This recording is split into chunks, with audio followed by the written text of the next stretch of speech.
আমি এখন ভাবছি দাদা ভাই তোমার চাপটা নিতে পারবে কিনা। দাদা ভাই পুরো স্যান্ডউইচ হয়ে গেছে। হ্যাঁ, আর ওই তুফানের মা সে তো এখন আমাদের বাড়িতে এসেই থাকছে। আর আমার শাশুড়ি মায়ের তাকে নিয়ে কি জেলেসে তুমি জাস্ট ভাবতে পারবে না। সারাক্ষণ দাদা ভাইকে চোখে চোখে রাখছে। তুফানের মাকে নিয়ে আয়ানের মা কেন জেলাস হবে?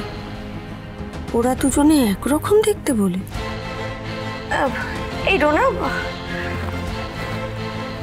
আমাকে একটু ব্যাপারটা ক্লিয়ারলি বলো তো, তুফানের মাকে নিয়ে আদির মা হঠাৎ করে কেন জেলাস হবে? আমি বলছি, তুমি ভালো করে শোনো, listen to me very carefully, ঠিক আছে? একদিন আমার শাশুড়ি মায়ের অ্যাক্সিডেন্ট হতে যাচ্ছিল।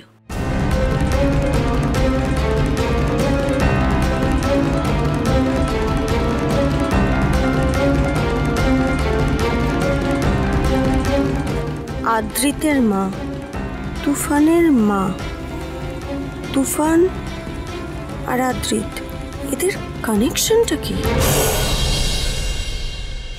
আদিকে নিয়ে আমার তোমার সঙ্গে কিছু কথা আছে বলো। কেন, আদি আবার কি করলো? না, আদি কিছু করেনি, কিন্তু ওই মহিলা বড্ড বাড়াবাড়ি করছে। হ্যাঁ, আদির নামে পুজো দিচ্ছে, আদির হাতে তাবিজ বাঁধছে। আমি কিন্তু এই সমস্ত একদম টলারেট করব না পুলক। হ্যাঁ, ওই ভদ্রমহিলাকে বলে দেবে, তোমরা যদি ওকে বারণ করো ভালো, না হলে যা করার আমি নিজেই করে নেব। দেখছো তো সেবন্তী, বাড়িতে অন্য ঝামেলা চলছে, তার মধ্যে তুমি আবার শুরু করলে। আচ্ছা, ওই মহিলা কি চিরকাল এখানে থাকবে নাকি? কদিনের জন্য এসছে, কদিন পরে চলে যাবে। তুমি এসব নিয়ে কেন চিন্তা ভাবনা করছো বলো তো? আমার কি মনে হচ্ছে বলো তো, এবার তুমি না একটু বেশি বাড়াবাড়ি করছো। কি?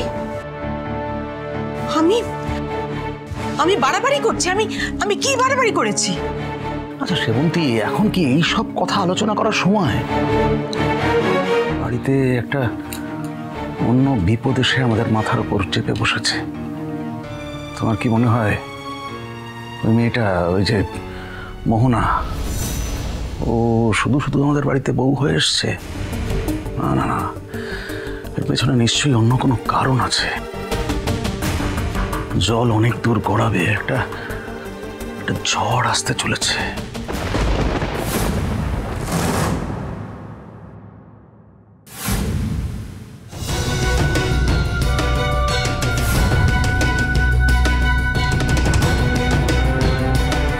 মোহনা তো সোজা বাড়িতে ঢুকে গেল।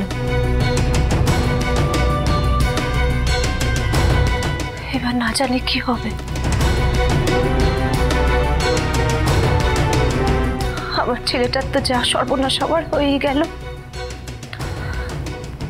আমাদের পরিবারটারও সর্বনাশ হয়ে গেল।